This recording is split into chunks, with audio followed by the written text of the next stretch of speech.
dinner again, everybody.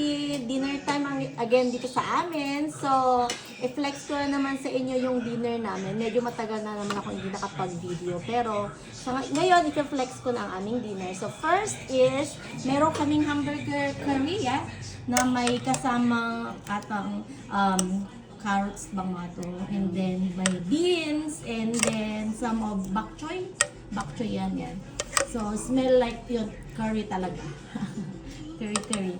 And then, meron din kaming string beans, sauteed string beans with garlic and, ba yun? Oyster sauce. And of course, meron din kaming fried rice dyan. Fried rice, yan. And meron din kaming sayote, dahon ng sayote. Din lunch lang yan. Nakita ko doon sa talipapa kanina. And then, may pinrepare akong sausawan na may kalamansi, lasuna, kamatis, and then patis. Ito yung sausawan dito. And yung walang kamatayang steak ni Mr. Kabatik.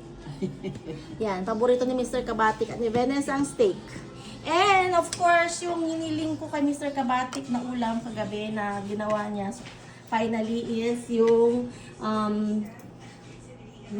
sibuyas na may itlog. Yan.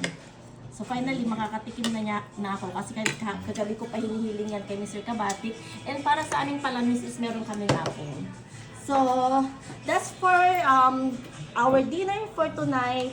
Thank you for watching, everybody. Bye! Shaka shaka!